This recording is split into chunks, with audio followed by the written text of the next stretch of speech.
Okay then, I'm going on the trip with my mom. You stay here, okay? I was shocked and couldn't say a word. But this is the prize I won in the contest, you know. Also, if the winner doesn't use the ticket, it becomes useless.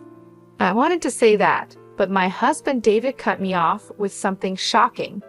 If you don't like it, we can just get a divorce, he said. Excuse me. I mean, if you can't agree with what I'm saying, then we should get a divorce. His words made my feelings for him instantly fade.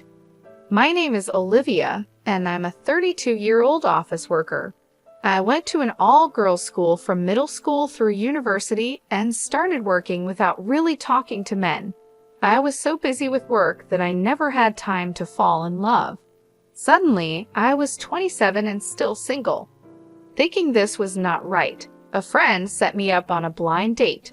That's how I met my first boyfriend, who was a freelancer but lied about being an office worker. After we started dating, he lost his job and seemed ready to rely on me for everything. I ended things as soon as I could. After that experience, I became even more cautious about men and found it hard to trust them. So I reached 40 without any serious relationships. My parents were even more worried about me than I was. Both my parents had already been married for several years by the time they were my age, so they were quite eager for me to settle down as well. Back then, most people got married by 24, but nowadays it's common to marry later, even in your 40s. My dad started bringing me several arranged marriage proposals, saying he'd find someone for me since I didn't have a boyfriend. At first, I rejected all the offers, but over time, I felt bad for continuously saying no to what my dad suggested. I could tell that my parents, who wanted nothing but happiness for their only daughter, were getting impatient. So I decided to take a positive step and agreed to go on a blind date to show my appreciation for my parents. That's when I met David, who later became my husband. David was 31, just like me. He had been to an all-boys school and never really had the opportunity to fall in love with a girl before. What I liked about him was how caring he was towards his parents. He looked after them well, often visited their home, and took them on trips. He appeared to have a good character and a stable job at a company. I checked his business card to be sure. Having learned from a past mistake with a previous boyfriend, I was very cautious.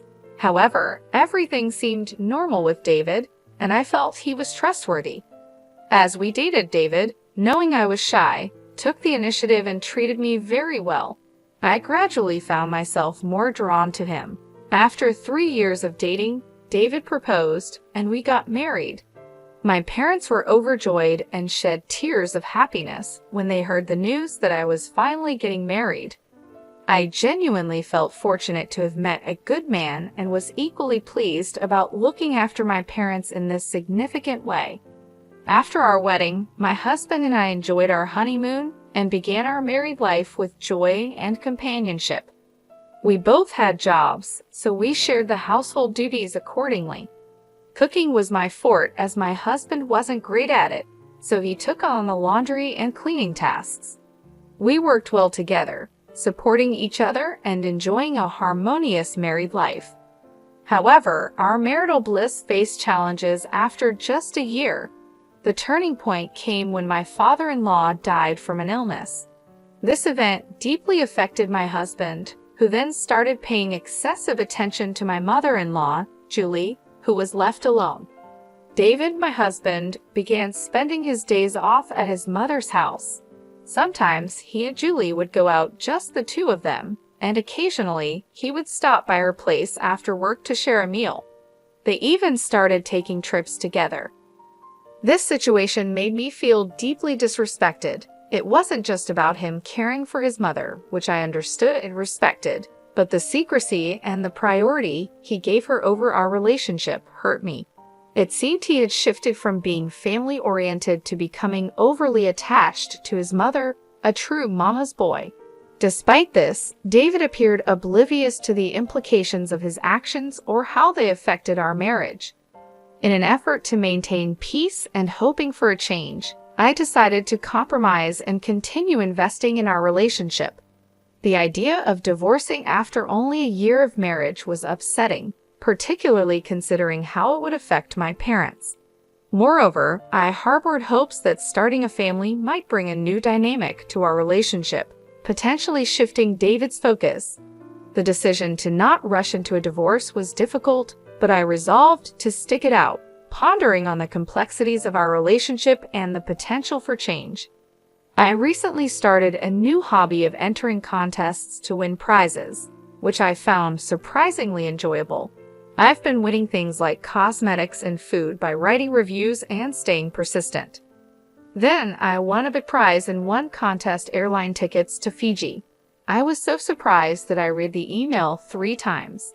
I carefully checked to make sure it wasn't a scam. It didn't lead me to any strange websites or ask for my credit card information, so it was indeed a real win.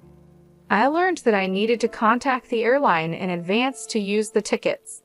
I wondered who to take with me. My husband had just gone to New Hampshire with Julie. I thought about asking my friends or my parents. Eventually, I decided to give the tickets to my parents so they could enjoy the trip. I went to my parents' house to tell them about it. It's been years since we traveled abroad. "Are you sure about this?" my dad asked. "You won this, Olivia." "It's okay, don't worry about it. I want to treat you guys this time," I said. They were happy, but then my dad noticed something in the ticket's conditions. "This ticket is only valid for the person who won it and can't be transferred or sold," he read. "What? Does that mean I can't give it to you both?" I asked. "Yeah, it seems so," he replied. "Oh well, it can't be helped," my mom said. "You won it, honey, so why don't you go with David?" Since my parents suggested it, I decided to go with my husband. When I returned home from my parents' house that night, I found a woman's coat by the front door. It looked familiar, yes, it was Julie's coat. When I entered the living room, I saw Julie watching TV. "Oh, Olivia, did you just get home? It's your day off? So what kept you out so late?" she asked. "Oh, I didn't know you were here, Julie," I replied. "What are you implying? Is it wrong for me to visit my son's house?" she said. "No, it's not," I answered. Julie seemed nicer to me when my father-in-law was still alive. Since he passed, she has been very strict and cold towards me. "What's this? What did you buy?" Julie noticed the bag I was carrying. "It's nothing," I said. "Just show it to me," she demanded. "Why?" I asked. "Just show it," she insisted, and then she snatched the bag from me. "Fiji, are you just treating yourself? What are you doing with David's money?" "What are you talking about? I've never depended on David's money," I said. "I won a pair of travel tickets in a contest, so I thought I would go on the trip with my husband." "Oh, really? A prize, huh?" Julie's mood suddenly changed, and she got excited. I had a bad feeling about this. Then my husband came into the living room, fresh from a bath. "Oh, Olivia, welcome back. What's wrong?" he asked, hearing his mother's excited voice from the bath. "David, listen. Olivia won a trip to Fiji in a contest," Julie told him. "Wow, that's great," he said. "Yeah, I added, so I decided I'd go with you, David. I even bought a guidebook for it." "How many people can go on that trip?" he asked. "It's just 2 tickets, so it would be just us," I replied. David was silent for a moment, glancing at Julie. She was looking at him with wide eyes, like a dog hoping to be fed. "Okay, well then, I'm going to go on the trip with my mom. You stayed home, okay?" he said. I was completely speechless. I couldn't believe David was so attached to his mom. "This is what I won from the contest, you know," I reminded him. "So what? We're a couple, so what's yours is mine, right? And what's mine is my mom's," he replied. What kind of logic is that? I thought. No way. Besides, you and Julie just went on a trip a few weeks ago.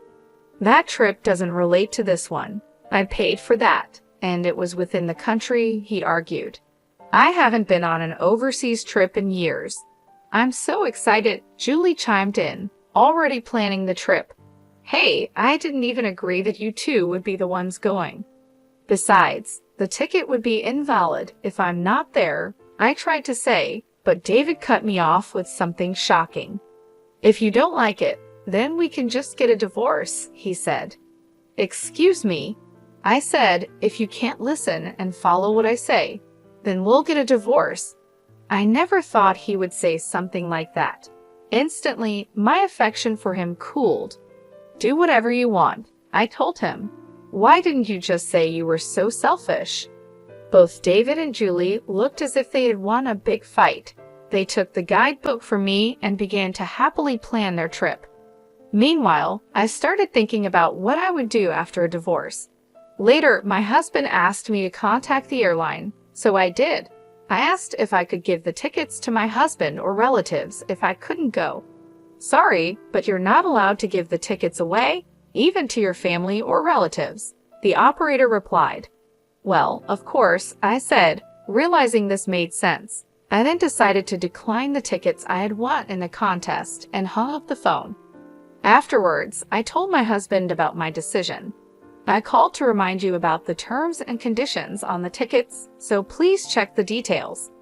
Then my husband scoffed and said, I don't need to read the terms and conditions, and left the tickets on the shelf. He probably never thought those tickets could be invalid. I told my parents about this incident. I asked them for help because I planned to move out on the day David and Julie went on their trip. My father was shocked when he heard what happened. He had suggested the arranged marriage with David, so he felt responsible. It's not your fault, Dad. He only recently started showing his true colors, I reassured him, trying to make him feel better. On the day of the trip, David was in a great mood and getting ready to leave. Well, I'm off then. Take care of the house while I'm gone, he said with a big grin.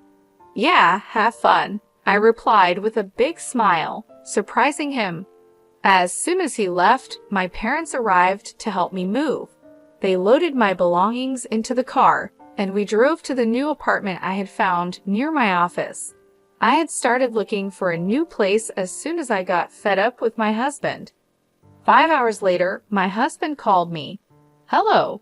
Hey, what's going on? They said our airline tickets are invalid. Yes, that's correct. If the winner doesn't go, the tickets are invalid. I didn't hear anything about that. I told you, didn't I? I told you to check the terms and conditions. It's all written right there. You've got to be kidding me. I wouldn't even read that. Well, that's your fault for not reading it. It's like someone who gets sued and says they didn't know anything about the law. What am I supposed to do now? I already got a hotel in Fiji. They told me I'd have to pay for our own ticket fees. Like I said, it's none of my business anymore. You and Julie should just take care of it. I said that and hung up the phone. 20 minutes later, my husband called again. What now? Hey, why can't I pay with your card? Huh? My card? What do you mean? I panicked and checked the drawers, only to find that my card, which I had been using as a backup, was gone. You took the card without my permission. I was only borrowing it for a little while, but I was told by the airline staff that I can't use this card. What the hell is going on? Are you stupid? If you're not the owner of the card, you can't use it. But on the internet? Huh, internet? Oh no. And he hung up the phone. No way. I immediately checked my credit card statement for the card I used as a backup and saw charges I didn't recognize. I remembered my husband had been buying a lot of clothes and other things recently. He must have used my card without my permission. I quickly blocked the card and took a screenshot of the statement history.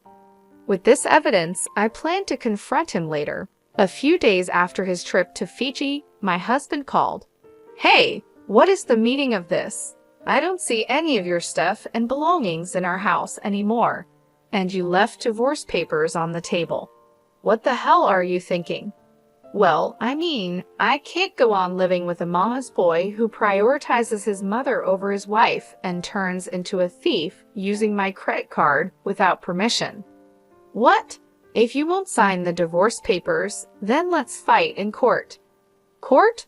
Oh, are you in trouble? If people at work find out about this, I see.